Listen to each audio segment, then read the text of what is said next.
Você tem a esperança? Deus de perto e Deus de longe. A solidão do apóstolo Paulo. Vem ver. Olá, seja bem-vindo ao estudo das Escrituras. Vamos começar pelo final, o final da segunda carta de Paulo a Timóteo. Já chegou, essa é a verdade. Paulo está ainda alertando Timóteo sobre o que viria, o que os esperava, como que o homem seria dali para frente, algo que estamos vivendo nos dias de hoje. Já chegou. Veja o que Paulo disse. Porque chegará o tempo em que não suportarão a sã doutrina, mas, desejando muito ouvir coisas agradáveis, ajuntarão para si mestres segundo seus próprios desejos. Está acontecendo exatamente isso nos dias de hoje. Nas redes sociais, você vê com frequência, com facilidade, pastores, que se dizem pastores, brigando, discutindo, porque um prega a verdade de Deus, o outro é esse mestre que os homens tomaram para si para ouvir dele coisas agradáveis, que validem os seus erros, os seus pecados, dizendo que está tudo bem. Feito os falsos profetas, lá do livro de Jeremias, que Deus falou inúmeras vezes que seria contra eles, porque eles faziam exatamente isso, falavam coisas que o homem queria ouvir. A palavra de Deus é viva e totalmente atual. Mas Paulo orienta Timóteo a pregar a palavra e insistir em falar em tempo, em fora de tempo. A qualquer momento, sempre que tiver oportunidade, Timóteo deve pregar a verdade de Deus e não palavras que o homem queira ouvir. Ele orienta Timóteo: tu, porém, Timóteo, não se misture com essas fábulas, com as falsas doutrinas, não se deixe levar por isso, não seja você esse mestre que fala o que o homem quer ouvir. E então é chegado o tempo de Paulo se despedir. Ele entende que ele já cumpriu a sua carreira e está na hora de ser recolhido e morar para sempre com o Senhor. Ele fala o famoso texto: combati o bom combate, terminei a carreira e guardei a fé. Neste momento, é possível ver que Paulo terminou seus dias bem solitário. Ele pede para que Timóteo se apresse em vê-lo, pede que ele leve uma capa e também livros e os seus pergaminhos, e diz que somente Lucas ficou com ele. Ele cita nome por nome de pessoas que o deixaram, pessoas que inclusive abandonaram a fé, pessoas que fizeram o mal contra ele, mas assim como Cristo, Paulo pede que Deus tenha misericórdia dessas pessoas que se voltaram contra ele, e pede também que Timóteo leve Marcos com ele. E é interessante porque em um momento da história, está lá no livro de Atos, Paulo e Marcos se separam, se distanciam, há um desentendimento entre eles, mas agora Paulo diz que Marcos é importantíssimo em seu ministério. Um dos nomes que Paulo cita, que o deixou, mas esse porque foi cumprir o seu ministério, é Tito, que é a carta que vem a seguir. Paulo escreve para Tito, assim como escreveu para Timóteo. Ainda falando do seu processo de dor, ele está incentivando Timóteo, mostrando tudo o que ele, Paulo, viveu, as dores, as prisões, as injustiças, as injúrias, mas não desistiu, ele combateu o bom combate e crê que agora ele receberá a sua coroa, estará na glória, vai ter o descanso no Senhor. Ele confia na eternidade e na sua salvação. Assim como aconteceu com Cristo, Paulo conta para Timóteo que em sua primeira defesa, lembrando que nesta carta, enquanto ele escrevia, ele estava preso aguardando a sua execução. Por isso ele passou por alguns momentos em que teve que ir a júri. Paulo diz que em sua primeira defesa ninguém o defendeu, nenhum amigo ficou do seu lado. Pelo contrário, diz ele, todos me abandonaram e que isso não lhe seja cobrado. E aí não tem como não lembrar de Jesus Cristo, que também foi abandonado por todos os seus discípulos quando estava sendo julgado, foi negado por Pedro, mas o que Jesus fez foi o mesmo que Paulo. Na cruz ele disse: Pai, perdoa-os, porque eles não sabem o que fazem. Falando não dos discípulos, mas de todas as pessoas que o levaram à crucificação. Paulo diz o mesmo, em outras palavras: eu fui totalmente abandonado e que isso não lhe seja cobrado. É o mesmo que: Pai, perdoa, porque não sabem o que fazem. Mas o Senhor esteve comigo, reforça Paulo, e isso é um fortalecimento para a fé de Timóteo. O Senhor esteve comigo em todo o tempo, me fortalecendo, me segurando, me protegendo, me guardando, me livrando da boca do leão. Ele me levará a salvo para o reino celestial. Então Paulo pede que Timóteo dê o cumprimento a alguns irmãos, cita Priscila e Áquila, que andaram em todo o tempo com Paulo, são marcantes no ministério de Paulo. E mais uma vez ele pede: apressa-te em vir me ver, venha antes do inverno. Paulo tem pressa, sabe que o tempo está correndo, que seus dias finais estão chegando. E ele precisa do seu amigo perto dele. Ele quer receber os seus pergaminhos, os seus livros, e quer ter este último momento com Timóteo. Por isso ele fala: apressa-te. E encerra dizendo: o Senhor seja com o teu espírito, a graça seja convosco. Livro do profeta Jeremias. Um Deus de perto e também de longe. Esta é a pergunta que Deus está fazendo para aquele povo rebelde. Pensas que eu não sou Deus também de longe? Ele é Deus de perto. Hoje Deus habita em nós. Mas ele também é Deus de longe. E aqui ele fala algo que está lá no Salmo 139. Porventura há algum lugar em que você possa se esconder em que eu não te veja? No Salmo 139, o salmista fala: nem que eu coloque minha cama lá no fundo da terra, lá no inferno, o Senhor ali está me vendo. O Senhor nos conhece quando éramos ainda uma substância informe. E Deus está declarando isso àquele povo: não há lugar em que você possa se esconder. Eu sou Deus de perto, mas também sou Deus de longe. O Senhor fala que sabe e tem ouvido o que os profetas estão dizendo.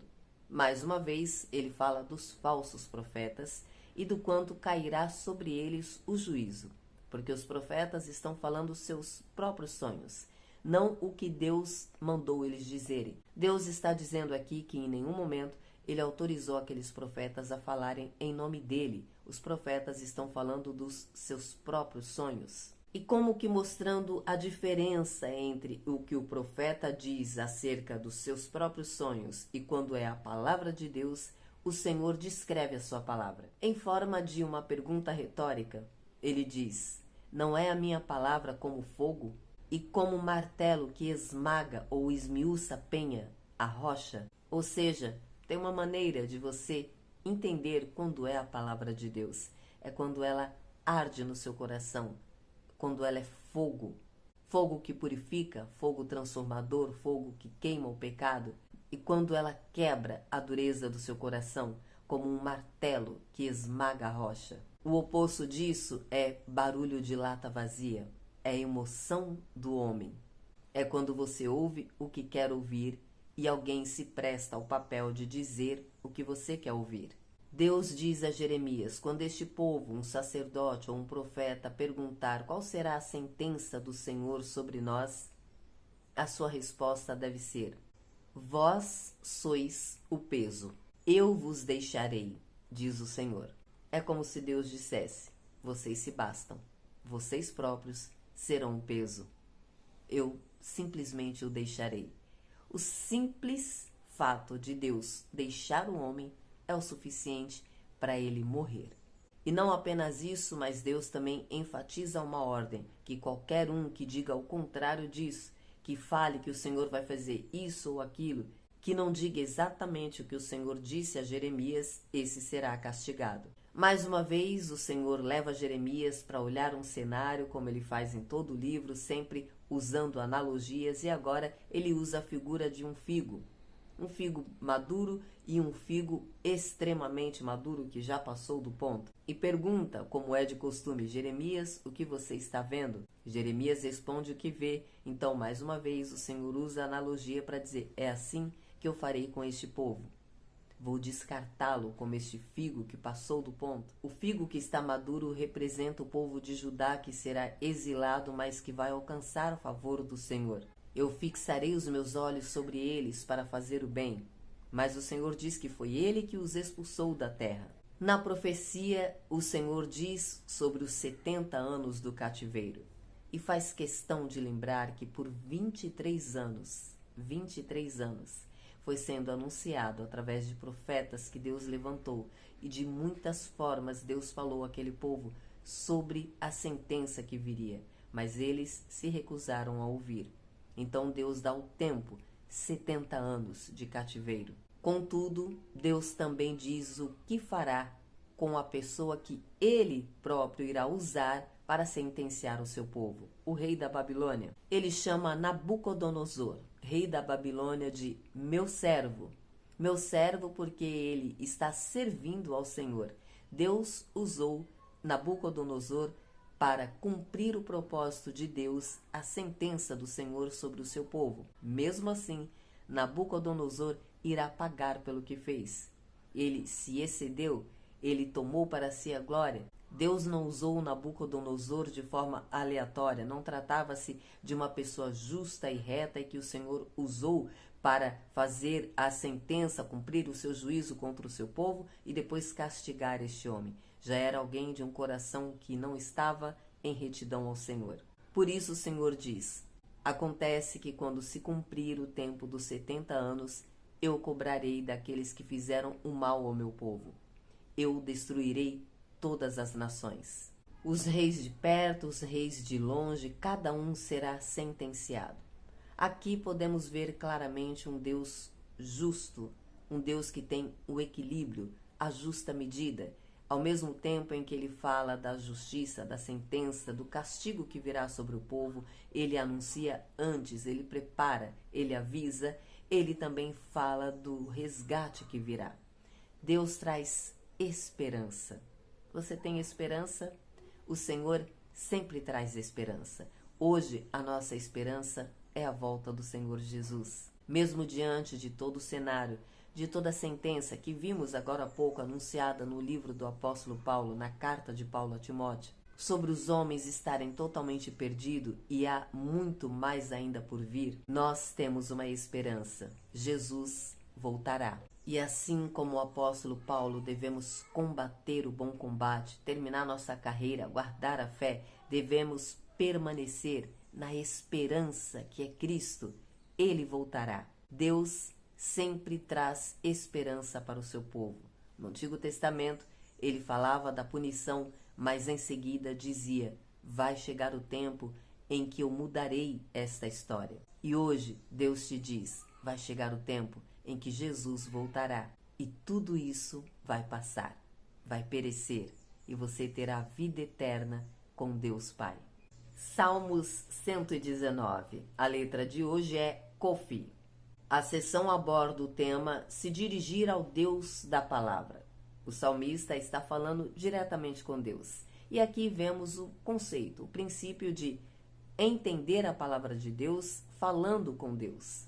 Como dissemos no vídeo anterior, para você manusear bem a palavra da verdade, para você ser um obreiro aprovado, você precisa conhecer as Escrituras. E a melhor forma de fazer isso é estudar e falar com Deus, que é o que o salmista está fazendo no texto de hoje, na sessão do Salmo 119. Ele inicia a sessão dizendo que clama ao Senhor.